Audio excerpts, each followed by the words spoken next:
हाँ जी, नमस्कार बच्चों। तो आज हम क्वेश्चन करेंगे आईबीपीएस क्लर्क के प्री के जो पेपर की हम तैयारी कर रहे हैं और इसमें जो इंपॉर्टेंट एमसीक्यूज हैं वो हम करवा रहे हैं। तो सबसे पहले क्वेश्चन हम देखते हैं, चलते हैं क्वेश्चनों के ऊपर। जो फर्स्ट क्वेश्चन है हमारे पास स्क्रीन के ऊपर, वो क्या है? कहते हैं man invested certain amount of two schemes A and B. कोई दो स्कीम्स हैं, एक ए स्कीम है, एक आपके पास बी स्कीम है। दो स्कीमों में पैसे इन्वेस्ट किए जाते हैं। कहता है ही invest 30% of the amount in the scheme a at the rate of 10% per annum and rest in the scheme B the rate of 5% per annum. If after 4 years the man received total interest of the rupees 1300, then find the amount invested by man in scheme B. देखो बोलने की कोशिश क्या कर रहा है, कहता है ए में जो है वो इसने जो है वो 30% अमाउंट जो है वो अपना वो इन्वेस्ट करा है, मतलब 100 में से 30 रुपए यहाँ पर इन्वेस्ट करे हैं। तो बी में कितने करे हैं? कहता है 70 रुपए इन्वेस्ट करे हैं। पहली स्कीम में जो इसको ब्याज पड़ता है वो पड़ता है 10% के हिसाब से। 4 साल के लिए टोटल कितना परसेंट इंटरेस्ट मिला इसको? इसको मिला 40%। कितना इंटरेस्ट मिला? 40%। तो बी में जो इसने बोला है कि बी ने बोला कि 5% पर एनम इंटरेस्ट पड़ता है और 4 साल के लिए इसके पास टोटल इंटरेस्ट कितना हो गया? 20%। ठीक है। तो अगर मैं यहां से देखूं तो मेरे पास जो है वो 30 का मैं अगर 40% निकालूं तो 30 का 10% होता है 3। अगर 10% 3 है तो मल्टीप्लाई बाई में 40% निकालना है तो 4 से मल्टीप्लाई कर दूंगा। तो मेरे पास जो इंटरेस्ट बना वो कितना बना? 12 रुपए। और नीचे वाले में करूंगा तो 5 के 20, इसका 20% निकालूंगा किसका? 70 का। 10% कितना होता है? 7 होता है। 2 से मल्टीप्लाई कर दूंगा तो मेरे पास जो है वो 20% आ जाएगा 14। मतलब मुझे ए स्कीम में जो इंटरेस्ट मिल रहा है वो मिल रहा है 12 रुपए और बी में जो इंटरेस्ट मिल रहा है वो मिल रहा है मुझे 14 रुपए। जबकि ये बोल रहा है कि ये दोनों को टोटल मिला के कह रहा है कि आपको जो इंटरेस्ट मिल रहा है वो मिल रहा है 1300 रुपये। ये इंटरेस्ट है टोटल। तो इसमें से हम देखेंगे कि इसको कितना मिल रहा है, इसको कितना मिल रहा है। हम रेशो बना लें अगर एक बार बनाना चाहते हो तो। 2 6 12, 2 7 14। अगर रेशो बनाई तो 7 6 13 होते हैं। 13 से मैंने डिवाइड कर दिया तो एक यूनिट कितने के बराबर हो गया? एक यूनिट हो गया 100 के बराबर। अगर ये एक यूनिट 100 के बराबर है तो ये 700 बन जाएगा। 100 से मल्टीप्लाई हो जाएगा मतलब। तो ये रकम जो है वो 700 बन जाएगी और ये रकम जो है वो 600 बन जाएगी। तो मतलब ये है कि ए को जो इंटरेस्ट मिला है ए स्कीम में वो 600 रुपया मिला है और बी में जो इंटरेस्ट मिला है वो 700 रुपया मिला है। अब बी का जो 700 रुपये इंटरेस्ट है वो एक्चुअल में कितने परसेंट है? वो है 20%। तो मतलब ये 700 जो है वो 20% के बराबर है, किसी रकम का 20% के बराबर है। तो वो जो रकम जो इन्वेस्ट करी है वो कितनी है वो हमने फाइंड आउट करनी है। तो हम पता कर लेंगे कि 700 जो है वो किस रकम का, 100 ऊपर चला जाएगा और परसेंटेज नीचे आ जाएगी। तो किस रकम का 20% है? बी 50 100 7 35 3500। तो जो बी में इसने इन्वेस्टमेंट करी है वो कितने रुपए की करी है? वो करी है 3500 की। आई होप की बात समझ में आई होगी। अगला क्वेश्चन देखते हैं। नेक्स्ट क्वेश्चन की अगर हम बात करते हैं तो नेक्स्ट क्वेश्चन में क्या बोला जाता है? नेक्स्ट क्वेश्चन में कहता है man invested 25% of his monthly income on food. देखो बात करते हैं हम 100 रुपए का लेके चलते हैं, हमेशा जो क्वेश्चन स्टार्ट करना है यहाँ से शुरू कर लेना। कहता है 25% जो है ना, मतलब 25 रुपए जो है वो इसने इन्वेस्ट कर दिए हैं कहाँ पर? फूड पे। ठीक है। तो जब यहाँ पर जब फूड पे कर दिए फ्रॉम दी रिमेनिंग, जब रिमेनिंग वर्ड आता है, रिमेनिंग वर्ड का मतलब क्या होता है कि 25 पहले इसमें से माइनस करने हैं। तो जो रकम बचेगी उसको रिमेनिंग बोला जाता है। जो रकम बची वो कितनी बची? 75। कहता है अब इसका 20%, रिमेनिंग का 20% जो है वो स्पेंड कर देता है रेंट के ऊपर। तो इसका 20%, 10% कितना होता है? 7.5। तो डबल कर देंगे 7.5 तक का तो वो बन जाएगा 15। मतलब 15 रुपए इसमें से मैं माइनस कर दूंगा। ये दिया उसने रेंट के लिए दे दिए इसमें से 15 रुपए। अगर 15 रुपए रेंट के लिए दे दिए, इसके बाद कहता है if the man spends 20% of the remaining, फिर रिमेनिंग बोला तो 15 और माइनस कर देंगे हम। तो 75 में से 15 चले गए तो हमारे पास बचे कितने? मेरे पास जो बचे हैं वो बचे हैं 60। तो 60 रुपये बचे बैलेंस। अब कहता है इसमें से 20% जो है वो अपनी इनकम का एजुकेशन के ऊपर खर्च कर देता है। तो 20% का मतलब 12 रुपये। मतलब यहाँ से 10% कितना होता है? 10% होता है 6। तो 6 का डबल कर लिया तो 12 हो गया। मतलब 12 रुपये जो है वो उसने खर्च कर दिए हैं अपनी एजुकेशन के ऊपर। तो उसके बाद कहता है एंड सेव्ड ₹19,200। कहता है उसके बाद जो रकम बचती है उसके पास वो 19,200 है। तो भाई इसमें से अगर मैं 12 माइनस कर दूं तो मेरे पास बचा क्या, मेरे पास बचा 10 में से 2 चले गए 8 और 5 में से 1 गया 48% बचा। किसका? 100 का परसेंटेज है ये। 100 का कितने परसेंट है? 48% है। तो 48% है, तो 48% किसके इक्वल है? कहता है 19,200 के इक्वल है, क्योंकि जो रकम बची है वही उसकी सेविंग है। तो हम पता कर लेंगे, हमें से पूछा क्या, then find the monthly income of man. Man की मंथली इनकम मतलब स्टार्टिंग में उसके हाथ में कितने पैसे थे। तो भाई ये देख लेंगे कि 19,200 किस रकम का 100 ऊपर चला जाएगा और नीचे क्या आएगा आपका, नीचे आएगा 48%। तो 48 का जो है वो 8 के 32 4 के 16 53, तो ये है आपका 4 गुना करा और यहाँ पर आ गया 2 जीरो, क्योंकि 48 इंटू 4 करोगे तो 192 आता है, 2 जीरो लगी हैं वो ऊपर चलेगी, तो 400 आ गया। टोटल मल्टीप्लाई करा तो बन गया हमारे पास 40,000। मतलब 40,000 जो है वो स्टार्टिंग में उसकी इनकम थी, मतलब उसके जो पैसे थे स्टार्टिंग में वो कितने थे, वो 40,000 था। नेक्स्ट क्वेश्चन करते हैं। नेक्स्ट क्वेश्चन में कहता है a car covers 120 kilometre distance in 5 hours. भाई कोई कार जो है वो 120 किलोमीटर कवर करती है कितने घंटे में? 5 घंटे में। तो इसकी स्पीड कितनी हुई पहले निकाल के रख लेते हैं, 24 किलोमीटर पर आवर। ठीक है, आगे क्या कहता है, कहता है if the car 84 kilometre distance with original speed. Original speed ये है आपकी जो उसकी यहाँ पर बताई गई थी, original speed and 135 kilometre distance with 25% increase speed, then find the total time taken by the car cover the total distance in hours. देखो बोलने की कोशिश क्या कर रहा है, कहता है 84 किलोमीटर तो वो गया 24 की स्पीड से, ओरिजिनल स्पीड से, है ना। तो ओरिजिनल स्पीड इसकी ये है, तो सॉरी, तो ये आपका बन जाएगा 6 से चला जाएगा, 6 चौके 24, 14 छक्के 84, सॉरी 14 आएगा। तो उसके बाद 2 दूने 4, 2 सत्ते 14, मतलब ये 2 को जब मैं 7 को जब 2 से डिवाइड करूंगा तो इक्वल टू आएगा 3.5, तो 3.5 घंटे लगे इसको, है ना। तो यही बात आकर वो आगे कहता है, आगे क्या बोलता है, कहता है 135 किलोमीटर जाता है वो, 135 किलोमीटर जाता है किस स्पीड से, कहता है इसमें से वो 25% बढ़ा देता है। 25% का मतलब क्या होता है, 25% का मतलब होता है 1/4 फ्रैक्शन होती है। तो जब वो बढ़ा देता है स्पीड, तो बढ़ाने के बाद स्पीड क्या हो जाएगी, मतलब 6 बढ़ जाएगी, क्योंकि 24 का 25% मतलब 1/4, मतलब बढ़ेगी कितनी, 24 में 6 और प्लस हो जाएगी, तो कितनी बन जाएगी, 30 बन जाएगी। तो भाई 30 जो है 30 की स्पीड से ये इसको कवर करता है। तो कितना टाइम लगेगा, टाइम पता करना है। तो हमारे पास जो है वो 135 को हम 30 से डिवाइड कर रहे हैं। तो आप ऐसे देखो, जब ऐसे कोई दिक्कत आ जाए ना डिवाइड करने में, तो आपने क्या करना है, 135 ऊपर है, नीचे वाली रकम को आप 3 × 10 कर लो, है ना, थोड़ा इजी हो जाता है। 3 से डिवाइड कर लोगे फिर आप दिमाग चलना शुरू हो जाएगा आपका, कि क्योंकि 10 से तो हमने पॉइंट ही लगाना है, ये तो पॉइंट लगेगा ही लगेगा, ये तो गारंटी है, क्योंकि जीरो तो वैसे जाती नहीं भी, कटते रहोगे तो भी कोई फर्क नहीं पड़ता। तो यहाँ से 3 × 10 कर लिया करो। 3 से हमने करा 3 चौके 12 और बचे कितने, 1, 5 × 15। अब 10 से डिवाइड होना था तो पॉइंट लग जाना 4.5, तो दोनों को हमने ऐड कर दिया, 4.5 और 3.5 दोनों को ऐड करके बन गया 8। कितना बन गया, 8। 4.5 प्लस 3.5, 5 5 10, 4 3 7 1 8, तो हमारे पास कितना बनेगा, 8 बनेगा। तो 8 घंटे जो है वो इसको दोनों जो कवर करता है, दोनों का जो टोटल टाइम लगता है वो कितना लगता है, 8 आवर्स लगता है। आई होप की बात समझ में आ गई होगी। ये क्वेश्चन समझाने का मतलब ये नहीं है कि मैं आपको कुछ वही चीज़, छोटी छोटी जो चीज़ें होती हैं, जैसे यहाँ पर जो है ना, यहाँ पर ध्यान करना, ये जो चीज़ बताई है, ये जो चीज़ है ना, इसको हमेशा माइंड में रखना कि जब भी कभी ऐसे फंसो तो आप इसको इस तरह लिख सकते हो, कोई मैटर नहीं करती बात, है ना। चलो अगला क्वेश्चन। छोटी छोटी चीज़ें सीखनी होती हैं तो ही हम बड़ी बड़े क्वेश्चन निकाल सकते हैं और बड़ा मैथ सोल्व कर सकते हैं। अगला क्वेश्चन है हमारे पास, कहता है in a town of 40% of are male and rest are female. कहता है कोई टाउन है, उसमें से जो है 40% आर मेल, मतलब अगर 40% जो है वो लड़के हैं, बॉयज़ हैं, तो गर्ल्स जो है वो कितनी है, वो 60% है। गर्ल्स कितनी हो गई, 60%। In a town 40% are male and rest are female, female है 60%। ठीक है, फिर कहता है कि इफ 40% ऑफ टोटल, देखो अगर हम इसमें से अगर रेशो बना लें, इनकी रेशो भी बना लें, तो क्या होगा, 20 या 60 हो जाएगा। बी दूनी 40 हो जाएगा। तो रेशो क्या बन जाएगी, 2:3 में है। मतलब ये जो लड़के और गर्ल्स, जो बॉयज और गर्ल्स हैं वो 2:3 में है, 3 गर्ल्स हैं तो 2 बॉयज हैं, ठीक है। आगे क्या कहता है 40% of total females are graduate.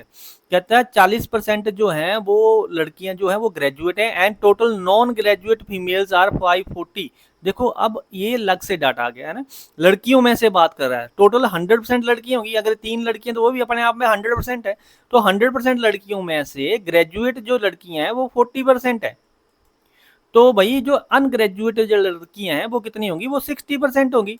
तो 60% जो है वो 60% नहीं बोल रहा, वो बोल रहा 540 है। तो 60% किसके बराबर हो गया, 540 के बराबर हो गया। तो भाई हम पता कर लेंगे कि टोटल लड़कियां कितनी है।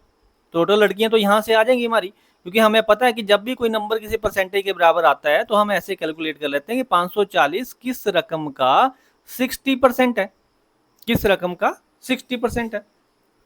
तो यहां से जब हमने कैलकुलेट करा तो हमें पता 954 900 हो गया। तो भाई यार 900 जो है वो लड़कियां हैं। अगर 900 लड़कियां हैं तो इसकी रेशो तो 3 बनती है। तो भाई 900 को हम डिवाइड करेंगे 3 से और मल्टीप्लाई करेंगे अगर बॉयज निकालने हैं। तो पूछा क्या इसने, then find the number of the male members.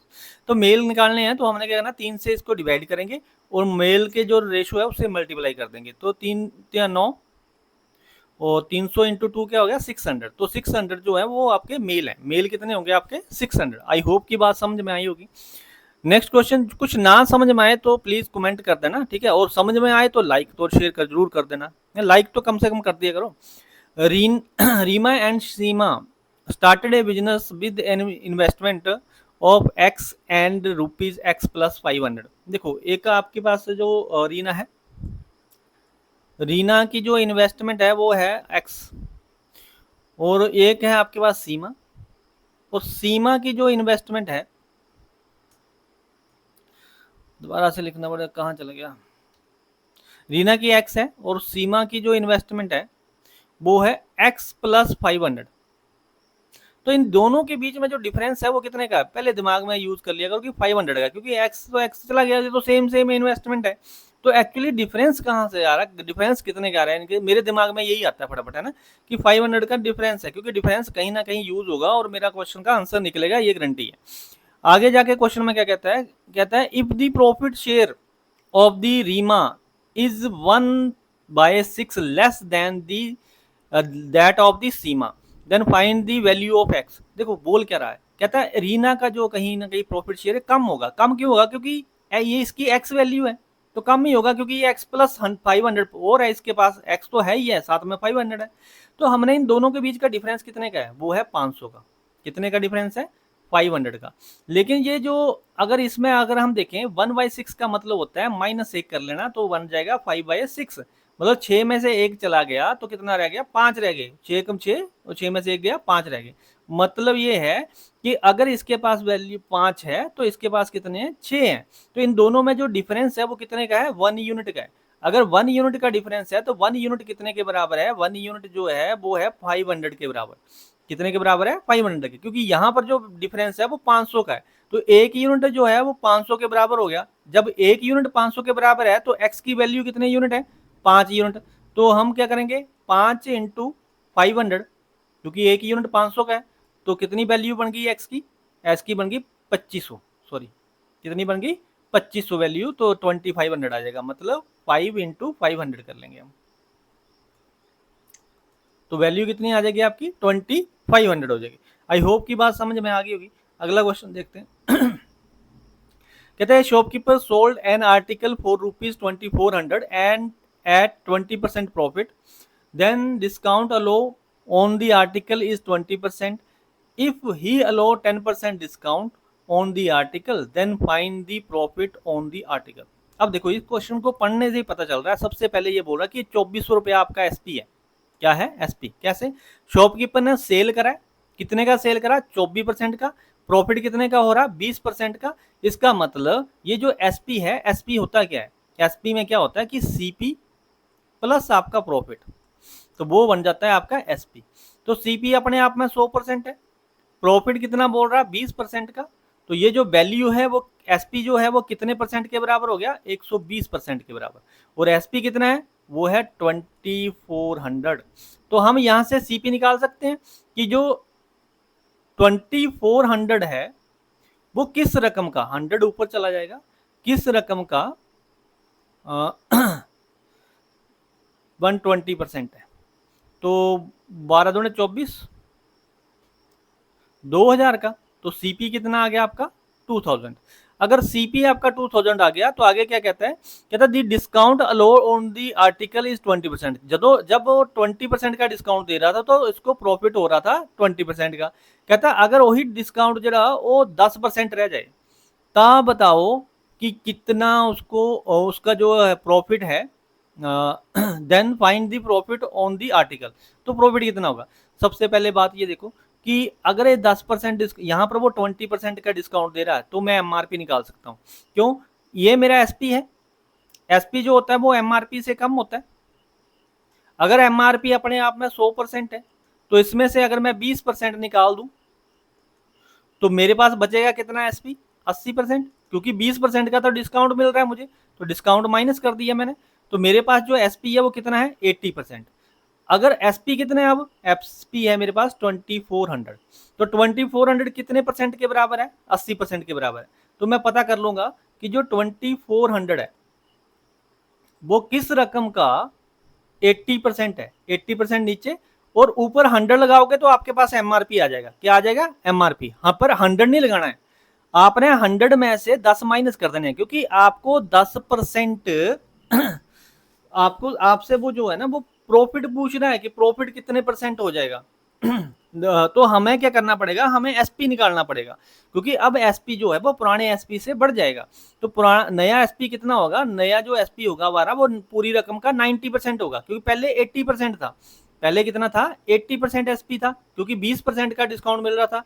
लेकिन अब 10% का डिस्काउंट मिल रहा है तो जो रकम आएगी वो कितनी होगी, वो 90% रकम चाहिए हमें पूरी, हमें 100% नहीं चाहिए, हमें एमआरपी नहीं चाहिए जिसमें से हम 10% कम करें, हमें चाहिए कि 10% कम करने के बाद जो रकम बची, एसपी जो बचा वो एसपी चाहिए। तो यहाँ पर हम क्या लिखेंगे, 90% लिखेंगे। तो यहाँ से हमारे पास हो गया 8×24, ये आ गया 30, 9×27, 2700। तो 2700 जो है वो हमारा नया एसपी है। अगर एसपी नया 2700 है तो हमारा सीपी कितना था, सीपी था 2000। तो 2000 को इसमें से माइनस कर दिया तो हमारे पास जो प्रॉफिट बचा वो कितना बचा, 700। तो हमारा जो प्रॉफिट होगा वो कितना है, वो है 700। आई होप की बात समझ में आई होगी।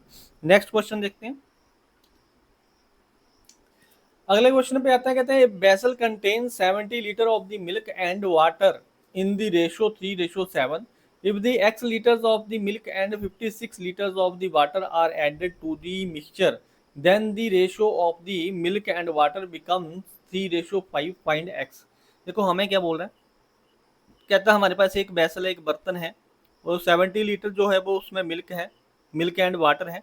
मिक्सचर जो है, टोटल मिक्सचर जो है वो कितना क्या है, वो है 70 लीटर। तो इसमें कहते हैं कि इनमें जो रेशो है वाटर मिल्क एंड वाटर की, मिल्क और वाटर की जो रेशो है वो है आपके पास, कहता है 3:7। अगर 3:7 है तो 7×3 10 हो गया, 10 से इसको डिवाइड करेंगे, एक यूनिट कितने के बराबर हो गया, 7 के बराबर। एक यूनिट 7 के बराबर है तो वाटर जो है वो अभी बर्तन में 49 लीटर है, और जो मिल्क है अभी वो 21 लीटर है। वो कितना है, 21 लीटर है। अब आगे बात करते हैं, आगे कहता है कि if the x litres of milk and 56 litre of water are added to the mixture. कहता है कि अगर इसमें हम 56, यहाँ पर तो हमने x डाल दिया, हमें नहीं पता क्या वैल्यू यूज किया ना, लेकिन यहाँ पर उसने बोल दिया कि अगर मैं इसमें 56 लीटर वाटर ऐड कर दूं, वाटर ऐड कर दिया तो हमारे पास कितना बन गया, 9 से 15, 105 बन गया। तो कहते हैं कि जो रेशो बन जाती है वो 3:5 बन जाती है। तो ऐड करने के बाद रेशो जो बोलता है वो बोलता है 3:5। तो वही जब 49 में 56 ऐड करा तो 5 रेशो किसके बराबर है, 105 के बराबर है। तो 105 को मैं 5 से मल्टीप्लाई करूंगा और 5 से डिवाइड करूंगा और 3 से मल्टीप्लाई करूंगा, तो यहाँ पर वैल्यू आ जाएगी कि पानी कितना बन गया बढ़ा के। तो 5 से जब मैंने डिवाइड करा तो मेरे पास 21 आ गया, तो 21 × 3 करा तो मेरे पास 63 आ गया। तो जो वाटर है वो बढ़ा के 21 से बढ़ के कितना हुआ है, 63 बना है। तो 63 में से 21 माइनस कर दोगे तो बचेंगे कितना, कितने आपके पास बचेंगे 42 लीटर। तो इसका मतलब है जो वाटर डाला है, जो एक्स की वैल्यू है, वो एक्स की वैल्यू जो है वो 42 है। तो एक्स की वैल्यू कितनी है, वो है 42। आई होप कि समझ में आया होगा। अगला क्वेश्चन देखते हैं। कहता है A B C can do a piece of work in 48 days, 72 days and 54 days. देखो बात करते हैं हम, कोई ए है वो काम करता है 48 डेज में, कोई बी है वो पूरा काम करता है 72 डेज में, कोई सी है वो पूरा काम करता है 54 डेज में।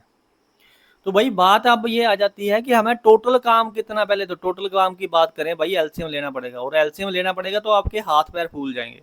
तो इसका एक तरीका है, आप एक चीज का ध्यान रखना कि आपने क्या करना है, देखो एलसीएम यहां से लोगे तो आपको दिक्कत आएगी ही आएगी। बड़ा शॉर्ट मेथड बता रहा हूँ एलसीएम लेने का। आपने क्या करना होता है, पहले वो बड़ा सा बड़ा नंबर लेना जो सबको डिवाइड कर दे। तो वो 6 है, 6 से मैं इसको डिवाइड कर दूंगा 9 के 54, सॉरी 9 के 54, और 6 से इसको डिवाइड कर दूंगा मैं तो 12 के 72, 8 के 48। तो मेरे पास जो बनी है रेशियो बनी है वो 8, 12 और 9 बनी है। अब मैं इसका एलसीएम ले लूंगा, यहां से मैं एलसीएम ले सकता हूं। तो मुझे पता है 8 9 72, 12 के 72 तो 72 आ जाएगा। अगर 72 मेरा एलसीएम आ गया, मतलब टोटल काम मेरा 72 आ गया, तो मैंने इसके यूनिट बना लेने हैं। अब बात आती है यूनिट बनाने की, तो यूनिट कितने बनेंगे, 8 9 72, ये 9 यूनिट पर डे काम करता है। ये यहाँ पर 12 के 72 6 यूनिट पर डे काम करेगा। ये यहाँ पर 8 9 72 ये 8 यूनिट पर डे काम करेगा। जब मेरे पास यहाँ पर यूनिट आ गए, फिर एक काम जरूर करना है, हमने सबसे पहले इनको 6 से डिवाइड करा था, तो यहाँ पर 6 से मल्टीप्लाई कर लेना, वो आपका टोटल काम होगा, वो आपका एलसीएम होगा। तो 6 दूने 12, यूनिट निकालने के बाद यूनिट बाल पहले निकाल लेना, क्योंकि बाद में फिर वही दिक्कत आनी है, आपको इतने पहाड़ा इतना डिवाइड करना पड़ना है। तो यूनिट तो सेम ही होंगे। तो 6 दूने 12 और उससे लेके 7 के 42 41 432 आया, एलसीएम कितना आया 432। अब ये वाला एलसीएम आपने कहाँ इतनी जल्दी निकाल लेना था, मतलब ही नहीं बनता कि आप इतनी जल्दी निकाल लेते। तो ये ट्रिक जो है वो हर जगह काम करता है, थोड़ा सा ध्यान में रखना, और जो मैंने चीज बताई है उसको वैसे ही फॉलो करना, ठीक है। तो 432 हो गया एलसीएम।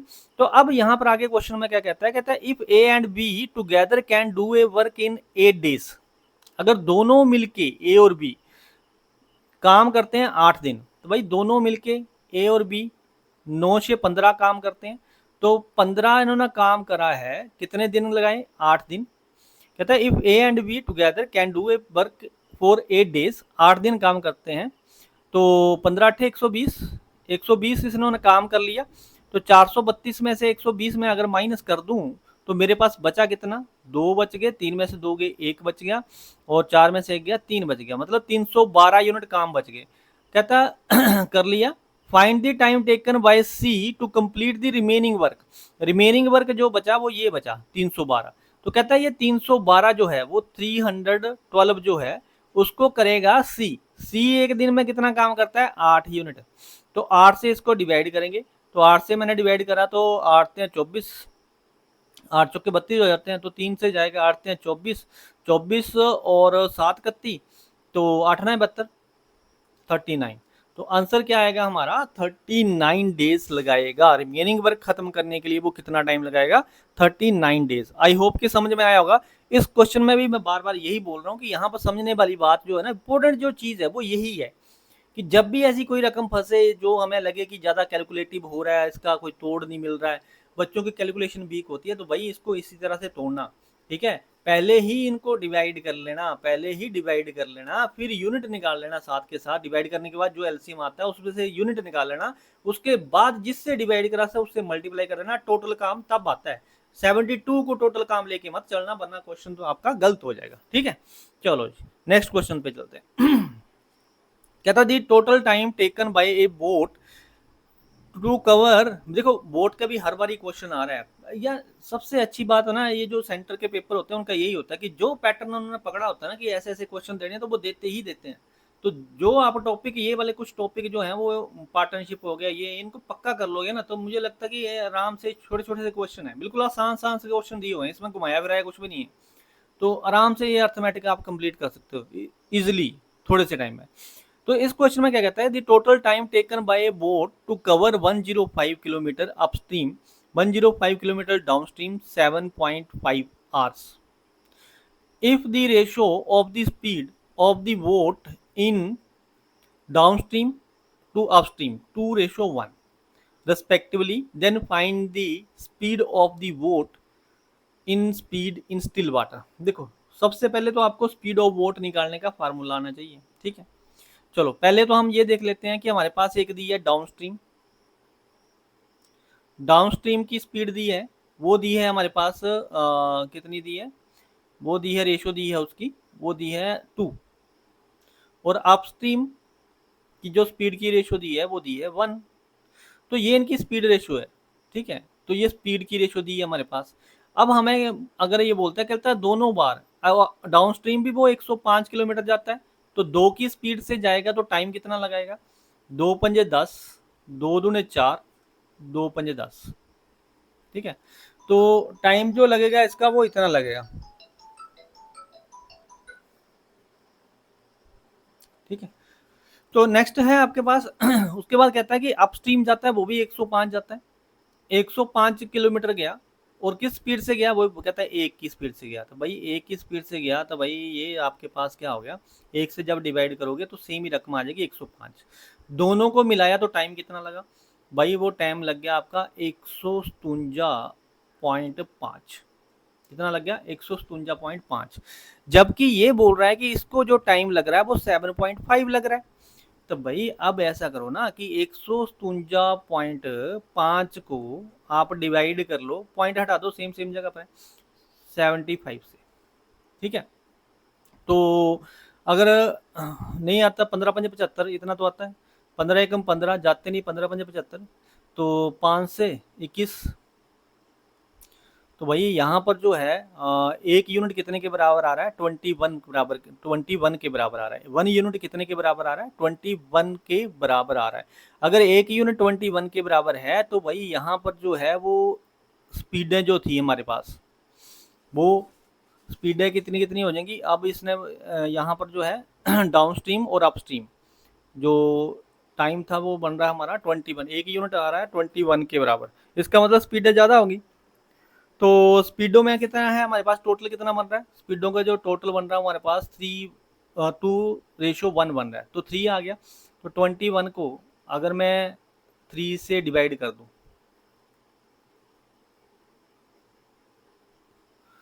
21 दूने, एक minute 2:1 respectively, then find the speed of the boat, sorry speed of boat बोला हुआ है कि स्पीड ऑफ वोट कितनी होगी।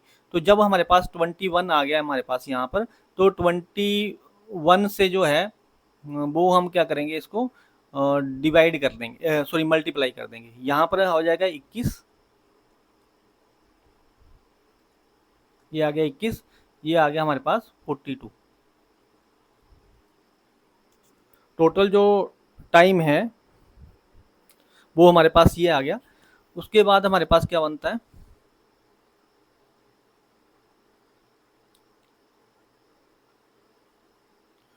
21, एक मिनट, स्पीड ऑफ बोट का फार्मूला है 1/2 डाउन स्ट्रीम प्लस अपस्ट्रीम को डिवाइड करेंगे हम।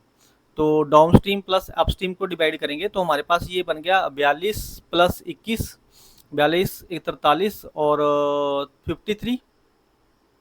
इन दोनों को जब प्लस करा, 42 डाउन स्ट्रीम है प्लस 21 है, दोनों को हमने प्लस करा तो हमारे पास आ गया 63। और 63 को डिवाइड करेंगे 2 से, तो 2 3 ज़ा 6, और ये बन गया आपका जाता नहीं लग गई आपकी जीरो, सॉरी 2 3 ज़ा 6, और जाता नहीं तो लग गई जीरो। कहीं कोई गलती तो नहीं कर रहे, 2 3 4 2 6, 63 बना, 2 से हम डिवाइड करेंगे, ये एक गया हमारे पास, सॉरी 21 बना, 5 5 दूनी 10, 5 एकम 5, ये 1 यूनिट आया 21 के बराबर। तो 20, 21 तूने बता ली 21, ये बना 63, 2 से जाएगा 2 3 ज़ा 6 और 2 1 ज़ा 1, सॉरी 2 1 ज़ा 1 और बचा हमारे पास 1 लग गई 0, तो 2 5 ज़ा 10, ये बन गया हमारे पास 31.5, 31.5। ये हमारा जो आंसर आएगा वो क्या आएगा, स्पीड ऑफ बोट जो होगी वो क्या होगी, वो होगी 31.5 होगी। आई होप कि ये बात क्लियर होगी। थोड़ा सा जो है वो दोबारा मैं आपको थोड़ा सा बता देता हूँ क्या क्या है यहाँ पर। जो है पहले हमने मान लिया कि यही जो है वो आपकी जो है वो स्पीड है। एक्चुअली हमने मान लिया कि स्पीड यही है, जो रेशियो है वही स्पीड है। अगर 2 से डिवाइड करा तो ये आ गया, अगर 1 से डिवाइड करा तो 105 ही आ गया। दोनों को मैंने ऐड करा तो मेरे पास जो टोटल जो है टाइम जो बना वो बना मेरा इतना। लेकिन एक्चुअल में क्या था, ये इतना टाइम नहीं था। टाइम कितना था, टाइम था जो था वो था 7.5। तो मैंने क्या करा, इस टाइम को 7.5 से डिवाइड कर दिया ताकि मेरे पास 1 यूनिट कितने के बराबर है वो आ जाए। तो 1 यूनिट जो है वो मेरे पास आ गया 21 के बराबर। तो 21 के बराबर 1 यूनिट आ गया। तो यहाँ पर मेरे पास टोटल कितने थे, 3 यूनिट थे। तो 3 यूनिट को हम जो क्या करेंगे, तीनों को जो है मल्टीप्लाई कर देंगे 21 से, या अलग अलग करना तो अलग अलग कर लो। तो वो हमारे पास एक आ गई हमारे पास डाउन स्ट्रीम की स्पीड, एक आ गई हमारे पास अपस्ट्रीम की स्पीड। तो जब हमारे पास जो फार्मूला होता है स्पीड ऑफ बोट का स्टिल वाटर में निकालने के लिए, वो क्या होता है 1/2 डाउनस्ट्रीम प्लस अपस्ट्रीम होती है। तो यहाँ पर हमने डाउनस्ट्रीम 42 थी, वो 21 थी, दोनों को ऐड करा 63 होगी, 2 से डिवाइड करा तो 31.5 आ गया। तो 31.5 जो है वो स्पीड ऑफ बोट है। स्पीड ऑफ बोट कितनी है हमारी, वो 31.5 है kilometre per hour. I hope कि समझ में आया होगा। अगला क्वेश्चन देखते हैं। नेक्स्ट क्वेश्चन में कहता है a train takes 30 seconds to cross a pole and 45 seconds to cross a 350 metre long bridge, find the length of the train. देखो यहाँ पर सिंपल से बात बोल रहा है कि एक यहाँ पर ट्रेन है, ये हमारे पास जो है वो एक ट्रेन है, हमें इसकी लंबाई नहीं दी हुई कि लेंथ कितनी है ना। तो ये जो ट्रेन है, ये ट्रेन जो है वो अगर किसी भी प्लेटफॉर्म को क्रॉस करती है, प्लेटफॉर्म को क्रॉस करती है, तो 3 मीटर लंबा प्लेटफॉर्म है, सॉरी प्लेटफॉर्म को नहीं, 30 second to cross a pole and 45 second to cross a 35 metre long bridge. ये ब्रिज को क्रॉस करती है। ब्रिज की जो लंबाई है वो कितनी है आपके पास, वो 350 है, 350 है। तो इसको क्रॉस करने में जो टाइम लगता है वो लगता है 45 सेकेंड। और यहां से अगर ये ट्रेन किसी पोल को क्रॉस करती है, ये पोल है, इसको क्रॉस करती है तो टाइम लगता है 30 सेकेंड। अब हमारे पास बात क्या है, कहता है find the length of the train. अब ट्रेन की लेंथ निकालनी है तो सबसे पहले हमें ट्रेन की स्पीड निकालनी पड़ेगी। तो स्पीड का जो फार्मूला होता है, वो स्पीड का जो फार्मूला होता है वो होता है डिस्टेंस अपॉन टाइम। तो डिस्टेंस यहाँ पर हमारे पास क्या है, एक्चुअली डिस्टेंस है ब्रिज की लंबाई। तो ब्रिज की लंबाई जो है वो 350 है। अब 350 को, ब्रिज की लंबाई को ना तो मैं 45 से डिवाइड कर सकता हूँ, ना मैं 30 से डिवाइड कर सकता हूँ स्पीड निकालने के लिए। क्यों? क्योंकि अगर मैं 30 से डिवाइड करता हूँ तो वो सिर्फ और सिर्फ ट्रेन की लंबाई को क्रॉस करती है, मतलब ट्रेन की लंबाई को डिवाइड करेंगे तो 30 से डिवाइड कर सकता हूँ। हाँ, 45 से जब मैं डिवाइड करता हूँ, इसको मैं 45 से भी डिवाइड नहीं कर सकता, क्योंकि ट्रेन प्लस ब्रिज की लंबाई को अगर मैं 45 से डिवाइड करूँ तो मेरे पास एक्चुअल में स्पीड आएगी। लेकिन यहाँ पर मेरे पास सिर्फ ब्रिज की लंबाई है, मेरे पास जो है वो पुल की लंबाई है। तो पुल की लंबाई को किससे डिवाइड करूँ, इन दोनों को आपस में माइनस कर लेना।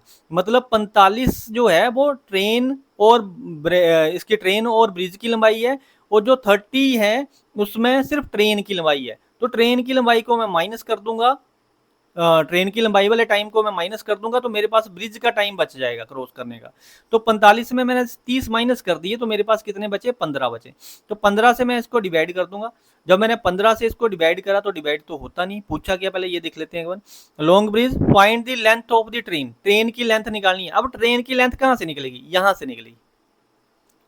ट्रेन की लेंथ कहाँ से निकलेगी, जब ट्रेन की लेंथ, देखो लेंथ का मतलब क्या होता है, डिस्टेंस। डिस्टेंस का मतलब क्या था, स्पीड इनटू टाइम। तो स्पीड कितनी है, स्पीड आ गई हमारे पास 15, टाइम कितना है 30। देखो यही हुआ ना, स्पीड नहीं आई, सॉरी अभी स्पीड निकालनी है। तो हमारे पास जो टाइम है, तो यहाँ पर स्पीड आएगी, अभी ये स्पीड नहीं है, ये तो है टाइम। क्या है हमारे पास, टाइम है, जो सिर्फ और सिर्फ ब्रिज को क्रॉस करने में लगता है। तो 15 से तो मल्टीप्लाई भी है कि हमें क्या करना पड़ेगा, 30 करना पड़ेगा। तो मैं ये बताने की कोशिश कर रहा हूँ कि यहाँ मल्टीप्लाई हम साथ में कर लेंगे 30, तो हमारा इजिली डिवाइड हो जाएगा। तो 15 दूनी 30 और 350 को 2 से मल्टीप्लाई करेंगे तो आंसर कितना आ जाएगा 700। तो मतलब जो ट्रेन की लंबाई है वो कितनी होगी, वो होगी 700। तो यहाँ से 2 क्वेश्चन आपसे पूछ सकता है, या तो ट्रेन की वो स्पीड पूछ सकता है या ट्रेन की लंबाई पूछ सकता है। तो ये दोनों चीजें आपको करनी आनी चाहिए, ठीक है।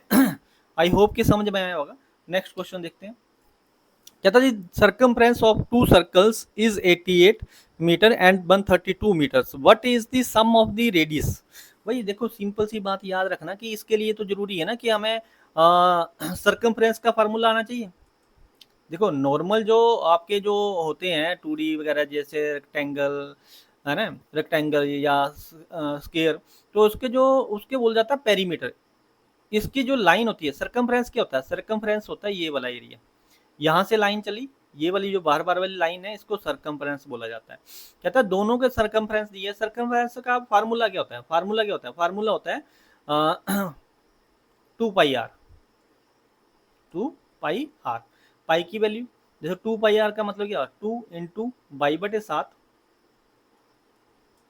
इंटू आर इक्वल टू, पहला दिया है आपके पास 88, ठीक है, इन दोनों को मल्टीप्लाई कर लेना, बाई 2 44, तो r इक्वल टू कितना हो जाएगा, उल्टा हो जाएगा कि 88 इंटू 7 ऊपर चला जाएगा, 44 नीचे आ जाएगा, कट जाएगा, 2 आ गया, मतलब पहले का आ गया 14, ये क्या आ गया r रेडियस, क्या आ गया रेडियस, जो हमें रेडियस का सम पूछ रहा है। तो पहले का रेडियस कितना आ गया 14 आ गया। अगर सेकंड की बात करें तो सेकंड में भी यही लगेगा आपका फार्मूला, है ना, 2 इंटू बाई/7 इंटू आर इक्वल टू कितना हो गया 132, 132। तो रेडियस कितना हो जाएगा इक्वल टू, ये मल्टीप्लाई हो जाएंगे तो पहली तरफ जाके उल्टी हो जाएगी रकम, 132 डिवाइड बाई 44 इंटू 7, तो 44 से चला जाएगा, 4×12, तो 4×12 13, तो 3 से चला जाएगा और 7×21, तो रेडियस कितना आ गया 21। पहले का रेडियस 14 है, दूसरे का रेडियस 21 है, तो 14 प्लस 21 इक्वल टू कितना हो गया आपका पास 35 आ गया। आंसर कितना आ गया 35 मीटर। तो आपका जो आंसर होगा इसका, जो दोनों का जो टोटल होगा वो कितना होगा 35 मीटर होगा। आई होप की बात समझ में आई होगी। अगर आपको ये सब कुछ समझ आ गया तो प्लीज़ चैनल को सब्सक्राइब करना, अपने फ्रेंड सर्कल में शेयर करना, जिनको जरूरत हो उनके साथ शेयर करना, और लाइक जरूर किया करो यार, है ना, हो सके तो कमेंट भी करना। Thank you so much. ਅਸੀਂ ਮਿਲਦੇ हैं अगले किसी टॉपिक ਵਿੱਚ। धन्यवाद।